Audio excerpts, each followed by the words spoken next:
Hey everybody, welcome back. And we are here with Jason. Can you see your last name? Schneider. Snyder. We are here with Yep. Jason Snyder. And to start off by first saying, give this video a like and subscribe because most of y'all watch but don't subscribe. Come on now, yep. Hit that subscribe button right now. Got it? Okay, good. Okay.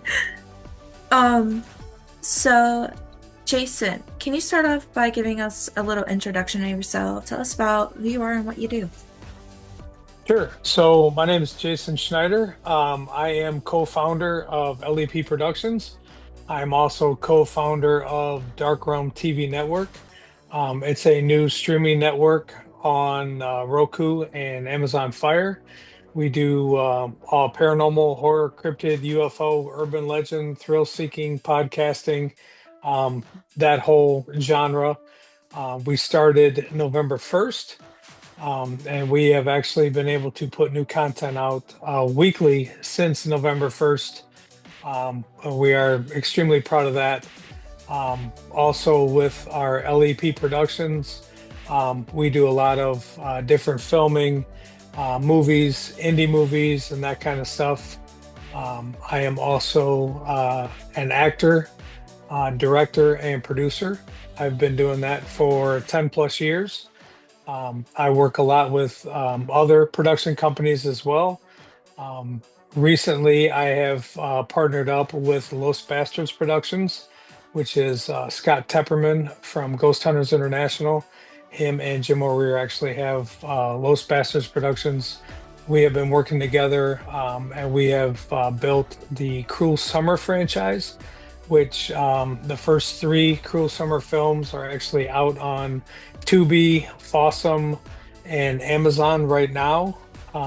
And we actually have Cruel Summer 4, which we just got done filming here recently in Tallahassee, which will be actually the premiere is August 9th in Tallahassee, and that will be out as well. But I've done a lot of different productions with like Trauma Films and other production agencies, Acid Bath Productions out of Hollywood, and different things like that. So I try to stay as busy as I possibly can. How has your extensive paranormal investigation experience shaped your approach to filmmaking? Um, so with filmmaking and paranormal investigating, it keeps me humble and it also keeps me trying to tell the truth, trying to tell a story. I think that a lot of times with paranormal investigating, people don't do the research, people don't do the background on the location itself. We pride ourselves on doing the history of the location and that kind of thing. That's what I like to do. So that's kind of the avenue I try to take is trying to tell the story of the location, the history, and that kind of thing. I do love paranormal investigating, but I tend not to get into a lot of the gadgets and a lot of all that stuff. I think that you yourself are the best tool and the best piece of equipment for investigating. So I tend not to take a bunch of equipment in when we go investigate, but I like the history and the story that the location tries to tell. I like that, and you know every team has different aspects of doing that. With our team, Lake Erie Paranormal and Hindsight Paranormal, and with filming with Dark Realm TV, we have a bunch of different pieces that we put together to do the filming and do the investigations. And can you tell us about a particular challenging or interesting paranormal investigation that you've organized? Um, so one that sticks out to me was a few years ago. It was a fifth generation Jewish winery in Ashtabula, Ohio. which is now actually a haunted attraction. They've turned it into a haunted house. It's like 80 acres of like a corn maze and all kinds of things. It's Regal Vineyards, and they do stuff every year. If you're around that area in Ohio, please check it out. It's an amazing location. But when they took over the land, they called us out to do an investigation when they started turning everything over from just a house to a haunted attraction. And we did a paranormal investigation there. We'd actually did quite a few, and started documenting different things and documenting stuff that we had found there. Um, but there was one night in particular that I actually saw a young boy at the bottom of the steps that had peered around the corner at me, which seemed like forever, was only probably about 10 or 15 seconds, and then ran back up the steps. We do have audio of the footsteps going back up the steps. But that was a turning point in my investigative career, to where I actually stopped investigating for a couple of months, tried to reevaluate what I saw. It hit me pretty hard actually, because it's one of those things where everybody wants to have that experience and everybody wants to have that holy shit moment, if you will, until you actually have it, and then you have to process it. And it was actually pretty overwhelming for me for quite a while. I didn't know if I was going to actually go back into paranormal investigating. I obviously I did, but it took me quite a while to process what I saw, what had happened throughout the night. It was a bit overwhelming for me, honestly. And how are you about it now? Are you able to talk about exactly what you saw? No, absolutely. I openly talk about what happened to me. But like I said, at the time, it's kind of one of those things where you go into the investigation, you're always like, oh, I want to see this, I want to see that, I want to experience this, I want to experience that. But until you actually really experience that or see that, your body processes it a lot differently than what you think it would. Like I said, it it shut me down for quite a while. I had put everything away. I didn't talk about it a whole lot. I didn't. Um, it messed me up spiritually, emotionally. Now, absolutely, I can talk about it 100%. And I try to tell other people and other investigators, be careful what you wish for. Be careful what you're looking for, because when they actually do reveal themselves to you, are you ready to actually experience it? And we sit around and talk about, yes, we are, and we can do this and we can do that, but until you actually experience it, and go through that, it changes a lot of perspectives and it changes a lot of things that I do differently now as an investigator. But in general, it changed me completely. Have do you ever have a medium on your team? We do actually. We have two psychic mediums that come with us, Teresa, and then when we have another one, Tina, who comes in from Canada when she can. But we actually, yes, we do have one that is with our team. My brother Jay, it's his wife. So yes, we do have one that it investigates with us on a daily. And sorry about that. That lighting No, was that's all not right. doing it for me. That's Um, okay. how do you prepare for your acting roles, especially in horror films? Um, so I've been acting for about 10 plus years. Like I said, I've been doing a lot of different acting with different production companies. So it all just depends on the role and what's expected of you with the film. I started with just loading and unloading cars or trucks or whatever you want to call it.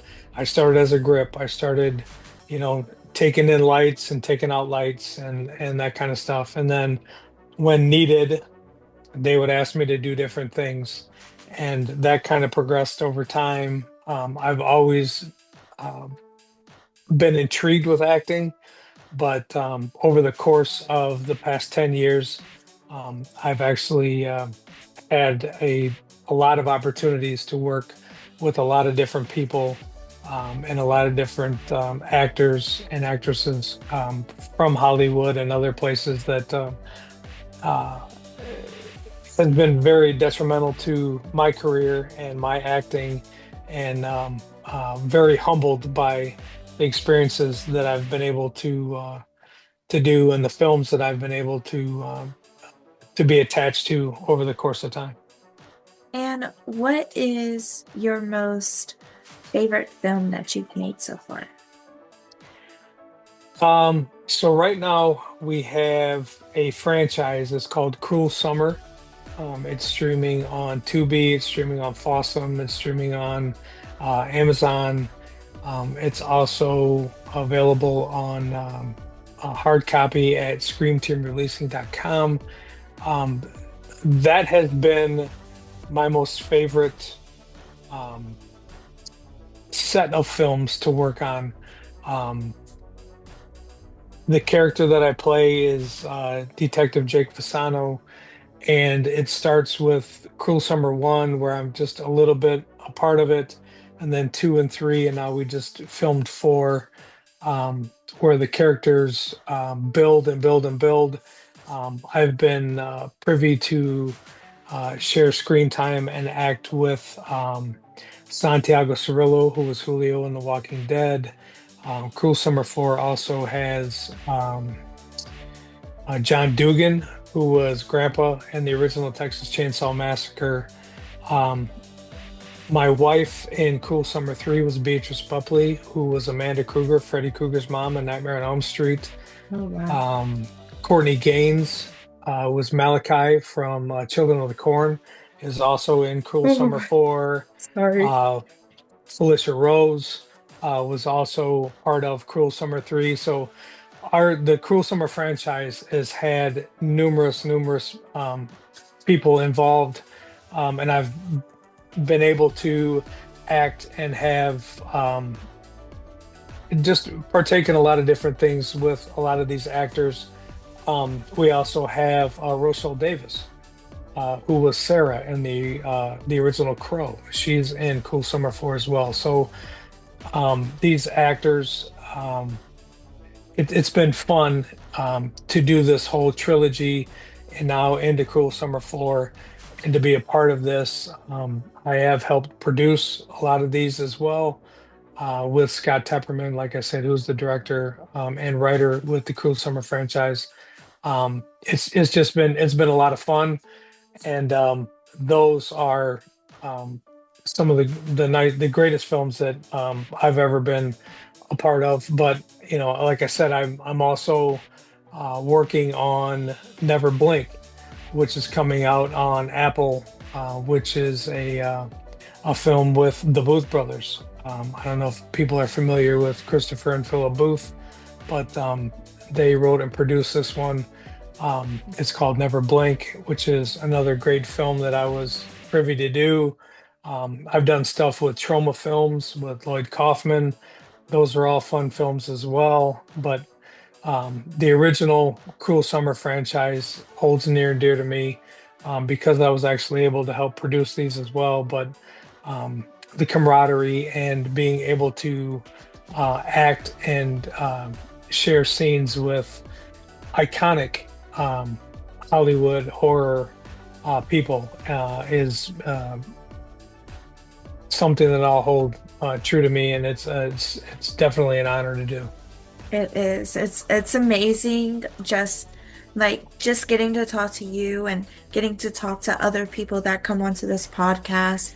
It's nice to hear their stories and just be able to learn about other people, and you never know, like Like I've made great friends, you know what I mean, doing this. And I just went to Waverly, did a collaboration with a couple of people, and Oh it's yeah. amazing. Yeah, the friends and the relationship you make, not only in the paranormal field. I've been in the paranormal field 20 plus years, and the friendships and um, the uh, the camaraderie that you make, and basically it's a family. I mean, it really is. I compare that a lot to the filming career that I've had as well, where you perform a job and you go and you do these films and you act and you're on set with everybody, but the offset stuff is just as important as when you're actually doing these scenes and preparing for roles and doing the Zoom calls and the table reads and everything else with everybody. You actually form a family. You form this great relationship, and I mean I wouldn't trade it for the world. Yeah, exactly. That's actually what I call my subscribers. I call them my paranormal family. No, absolutely, absolutely.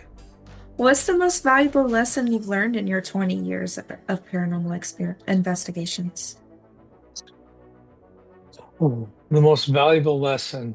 Um, be careful what you look for. Be careful what you're out there trying to find because it's there. And are you ready to experience what you're looking for? Like I said, I thought I was that guy that, show me, prove it to me. Let's see you. And until you actually have that experience where you actually see or actually come in contact with what you're looking for, um, yeah, I personally, for me, I wasn't ready. I thought I was. I've been doing it a long time, and I had never experienced anything like that. You see shadow figures, you see different things, you experience different things, and it's all great, great experiences, if you will. But until you actually see what you're looking for and actually get to experience exactly what you're set out to, I can see this and I can see that, and I'm this guy, and I can tackle the world. Until you actually see it and experience it, um, like I said, just be very careful and be very mindful of what you're looking for because it's out there, and it will show itself to you. Um, so I wasn't ready when I had my first experience like that, and now I don't take anything for granted. I don't take any location for granted. I don't take any situation for granted. I respect it 100% and I treat it accordingly because it's definitely there and it will definitely show itself to you. And can you share some insight into your character, Detective Jake Fasano, in the Cruel Summer franchise? Oh yeah, and so Detective Jake Fasano. Um, so the Cruel Summer franchise is basically based on like 80s horror, if you will. It is set that there's a group of kids that get together and they're going to throw an 80s themed party at this house, and things happen at the house.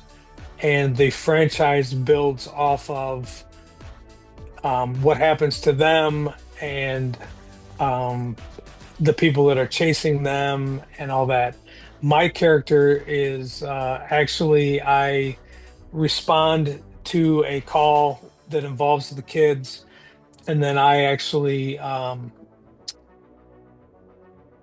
have like a relationship with them over the time where I'm more of a dad figure with the kids, and I'm just trying to keep them safe from the bad guy and or bad guys, and trying to figure out who's trying to terrorize the kids over the franchise, and That's my character. Yeah, can't tell us no more because we don't want spoilers. Right? You guys can check it out on Tubi and Fossum That's because correct. they're all up there right now. So, And now I want to ask you some questions just in case your teammates would like to come on eventually. Um, oh, absolutely. so these are going to be questions where I'll say y'all and, you know, Sure. so Yeah. that Go I ahead. can edit them in. Yep. No problem. So, how did y'all start working together? So, gosh, I mean, we've been investigating for 20 plus years. Um, I was introduced to Jay and Joe, my teammates, years ago, on a separate paranormal investigation, and we just kind of hit it off. We kind of had the same vibe. We had the same um, just camaraderie. It was just brotherhood from the very beginning. And when we started investigating and working together, it all blended, and we knew that we should do some stuff together. And what's your collaborative process when working on a project? Um, so if we're filming for a project, um, what we usually do is we try to figure out the history. We try to figure out things around the location. We'll do a walkthrough with our psychic mediums that we have. We put them aside. They don't want to be involved in any kind of walkthroughs or whatever. Um, we walk the whole property, kind of get a feel for it, try to get a feel for how we want to shoot it, how we want to film it, and then we all meet back up and then we investigate together. And what future projects are you most excited about? So right now, um, the big future project that we have obviously is our streaming network, Dark Realm TV on Roku and Amazon Fire. We started that November 1st, and we are trying to build that um, daily. We have new content that comes out weekly. We have paranormal, horror, cryptid, UFO, urban legend. We have a bunch of different podcasts that we put out. We also have a horror movie network that we put out as well. So we are really trying to build that, and we're trying to build our LEP Productions, our production company. Today, I just filmed a commercial for a friend of mine. We try to do a ton of different filming and a ton of different stuff. How do you see the paranormal investigation and horror entertainment industries evolving? Um, I would hope that the paranormal industry keeps working together. I know the big term is paranormal unity, but I hope that everybody keeps working together and building and trying to um, push the limits, if you will, on the investigating. As far as the horror genre goes, um, AI is taking over a lot of what's happening in the filming industry.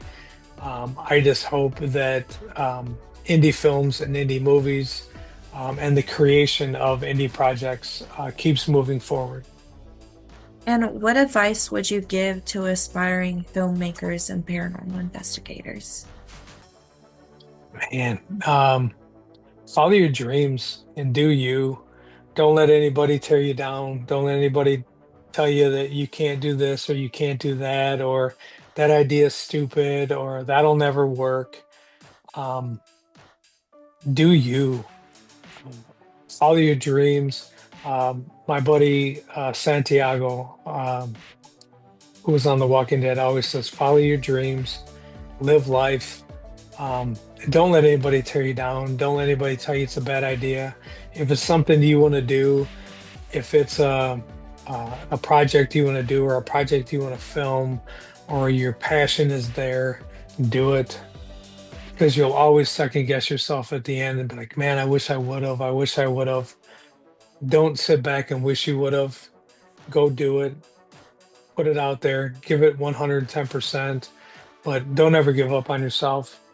Keep pushing, keep fighting, and do your dreams, do whatever you want to do. Um, it'll come, man. Honest to God, it'll come to fruition, and you'll get to where you want to be. And if people wanted to see more of you, where could they find you at? Um, Geez, we're all over the place. We're on Facebook, lepproductions.com, Dark Realm TV, and Instagram. And like I said, Dark Realm TV on Roku and Amazon Fire. And before I in the meeting, I also didn't realize until just now that I didn't even introduce myself. And I apologize for that. Um, but my name is Alex, and I can see and hear dead people ever since I was a child. I do live on haunted land, and I do have 8 haunted dolls.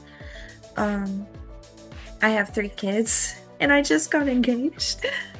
Yay, So, congratulations. Well, congratulations. thank you. That's Um, awesome. I know, 8 years in the waiting. Well, what was he doing? I know, Dragging the right? dragging his feet. Well, you know what? 8 years in the making is okay. Congratulations. Thank you. And before I end this, do you have any questions for me? Um, yeah, I would. What about your haunted dolls? I would love to know about your haunted dolls. Okay, so right here, this is Kenshin. He's the most famous one, I guess you could say, on my All channel. right. He actually was a circus clown in the real life. He was a mean person. He would like to pull pranks, but they were like mean pranks. Okay. And his coworkers decided that one day they were gonna prank him back. And during his act, he caught on fire. And he stays around more so because he wants revenge, like generations were. Sorry, I always get chills talking about his story. Oh, that's Um, all right. Wants generations worth of like revenge for them, but yeah, he likes to be out there. Yeah. Um, Okay. the one in the glass case here, sorry. Well, it's all right.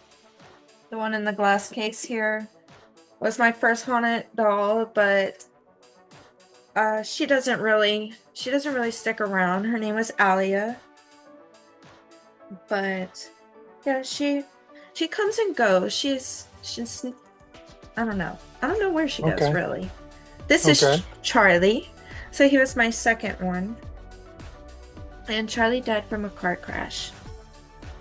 Okay. And he loves the cat ball. So he loves the light up the cat ball. Amanda Gotcha. Amanda here, I believe, was used in a ritual. Now, Um, are these all like given to you, or do you find them, or how do you become in possession of them? I'm drawn to them. Okay. So, but I So mean, do people give them to you, or do you find them in like pawn shops, or like so how do you get them? this one, these two, I've bought Okay. online. But my other ones, I found her in a thrift store, and then the rest all came from antique shops. Okay. Um, her, I believe. It's it's Go ahead. fun because I build and collect Ouija boards.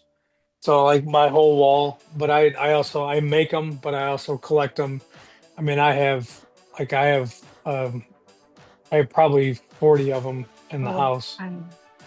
Um, so I love to hear the story of how you come in contact or how you come in possession of the dolls like I do with the Ouija boards. But like I said, I also make them, so I didn't know if they were like something that you like somebody was like, here, take it, or if you're drawn to them when you see them, or that Oh kind of thing. yeah, it's definitely more drawn. Like with her, I believe she was used in a ritual. This is the only doll that I have that's more on the darker side. Not too Okay, dark, but she does get off of dark energy. And gotcha. I'd have seen her shadow figure going Okay. around. But I don't know if you could tell Mm, here, but there's stitching here that isn't made from the fabric. It's something right. somebody had did afterwards. Yeah, I can see that. And there's items inside of her legs. Have you ever figured out what the items are or no? I want to. I want to open her so Right. bad, but my fiance is like, I don't know because we have kids. So he doesn't, because she doesn't like men, is Okay. something I've noticed. And he thinks that if we open her and there is something really, really dark with her, then he would be targeted. And we also have boys, like little boys. Right. So it's kind of Well, like I want to, but mm, maybe not at home. maybe one day you'll get the feeling to it's okay to do and okay to look, and then you can She's do it then. they told me that I could, but at the same time, I don't want it to be a trick. Right. Nope, you'll know. You'll know when it's time. That's a very cool collection. It's fun for me to see that you actually have a connection with everything that you have, and you're not just collecting it out of a hobby kind of Yeah, thing. You actually have connections with, and that's cool to me because I have connections with all my boards. Every board I make and I sell, I have I a actually connection with. I just got this board, but I haven't used it yet. Oh, gotcha. That's awesome. Have you seen it? I have not seen that one yet. No, It's really cool. It's 3D. So it's kind of like, well, you can't even tell on camera, but it moves. that's very cool. Maybe if you have like a logo or something for your show or whatever, if you can send it to me, when I get a chance, I'll make a board with your logo and stuff on it and send it to you. Oh, that would be sick. Yeah, absolutely. Do you have any more questions?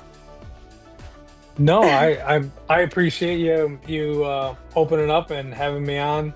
I do know that in the future, I'm sure we can get Joe or Jay on to answer some questions. I know Joe is looking forward to it, but he's a manager at one of the O'Reilly stores, and they're going through a lot of hiring and firing, and he got hung up there, so I definitely that's why he understand. wasn't. So, but yeah, we'll keep this chat open, and hopefully I can get Joe or Jay on as well uh, to talk to you and answer some questions. And if you have anybody in the paranormal world or acting world that you might want to sit down and interview, let me know, and I'll be more than happy to help you out. Okay. Get some people on here. Okay, thank you so much. All right. Thank you, and I hope you have a blessed Yeah, day. absolutely. Have a great night. You too, bye. All right. Bye.